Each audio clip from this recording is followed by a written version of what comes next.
Teresa Giudice blames producers for House of Villains' epic fail.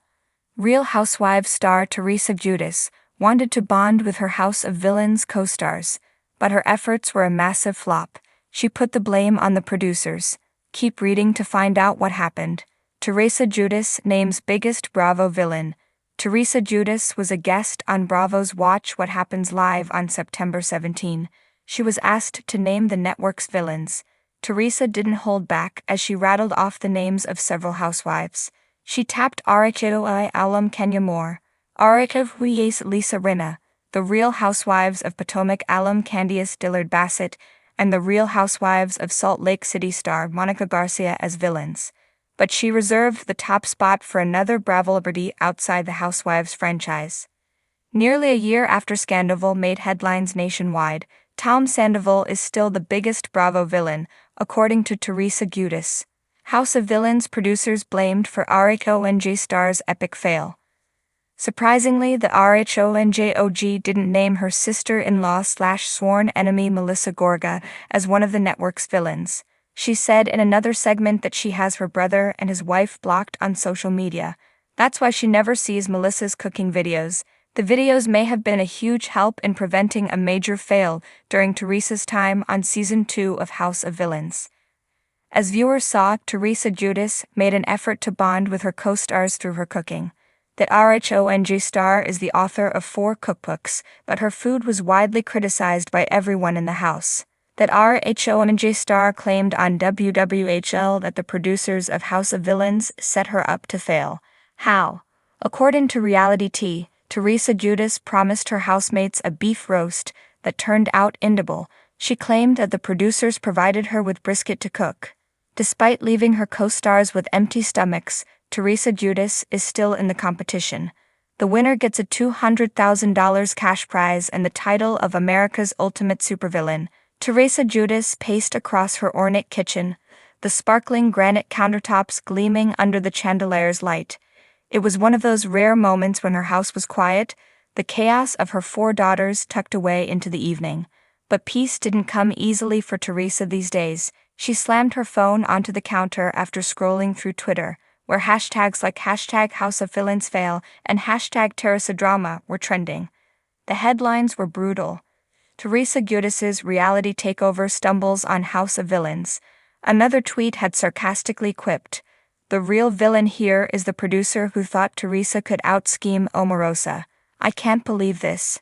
Teresa muttered to herself. She flipped her perfectly coiffed hair over her shoulder, her gold bracelets jangling as she crossed her arms.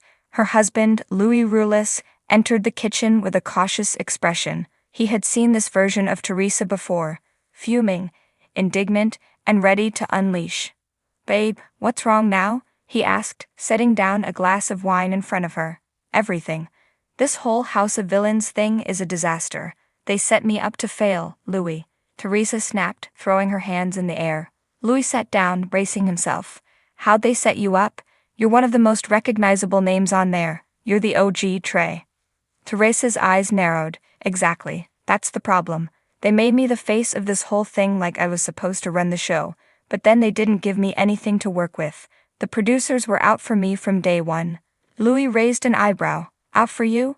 Or maybe they just didn't know how to handle someone like you." Teresa ignored the veiled jab and continued, "First of all, they stuck me in a room with people who are actual villains. Like Omarosa, she's been doing this for decades. That woman could manipulate her own shadow. And Johnny Bananas? He's been scheming on MTV longer than Gia's been alive. Then there's me, just trying to stand up for myself like always, and somehow I end up looking like the bad guy." She paused, taking a sip of wine before plunging forward. "The producers didn't care about setting me up to succeed. They wanted drama. They wanted to make me look like a fool. I mean, how many times did they throw me under the bus during those confessionals?" Louis nodded sympathetically, though he wasn't entirely sure what Teresa meant. "What about the challenges? You said you were excited to show people you could compete." Teresa rolled her eyes so hard it was a wonder they didn't stay stuck. "Don't get me started. They made the challenges so ridiculous. One of them was a trivia contest about pop culture villains. Do I look like someone who spends their time studying movie villains? I don't have time for that. I've got a podcast, a family, and yoga classes to think about. She slammed her glass down on the counter, her nails tapping furiously against its surface. And the alliances? Forget it. I tried to stay neutral, but every time I didn't pick a side, the producers made it seem like I was spineless. And then, when I did take a side, they edited it to make me look like I was stabbing someone in the back. Can you believe that? Me. Louis, trying to diffuse her anger, chuckled. Well, you did flip a table over Danielle Staub once, so. That was different, Teresa snapped, pointing a manicured finger at him. That was real. That was me standing up for my family. This show is fake. All scripted nonsense where they want you to act like a cartoon villain. She sighed, shaking her head. I tried to bring some authenticity, but they didn't want that. They wanted me to scream and yell and call people names like I was back in Jersey fighting with my brother. But I'm not that person anymore, Louis. I've grown. Louis bit back a smirk. Teresa's growth was often questionable, but he knew better than to poke that bear. Instead, he asked, so what happens now? Are you going to talk to the network? Teresa's expression darkened. Oh, I already did. I called Andy this morning and told him everything. I said, Andy, they sabotaged me. They made me look like a fool in front of millions of people. And you know what he said?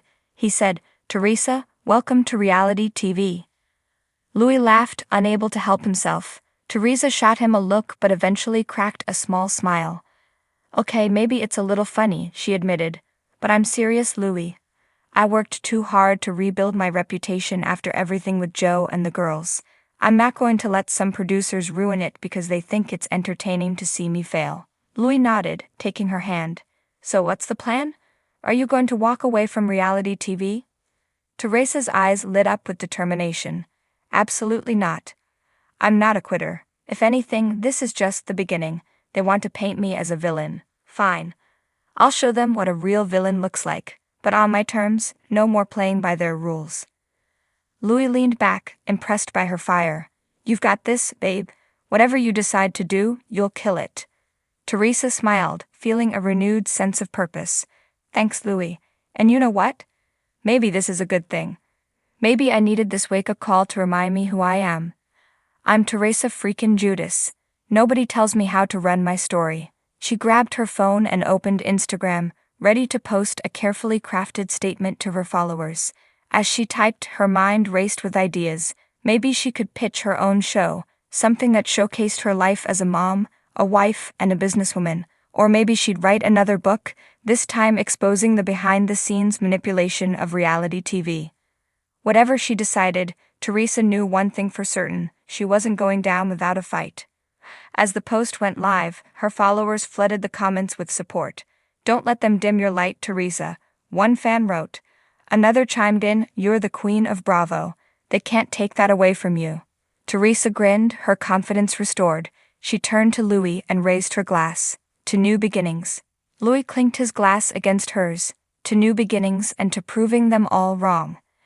And with that, Teresa Giudice was back in the game, ready to reclaim her throne. If the producers thought they could turn her into a punchline, they had another thing coming. Teresa wasn't just a housewife. She was a fighter, a survivor, and when necessary, a villain on her own terms.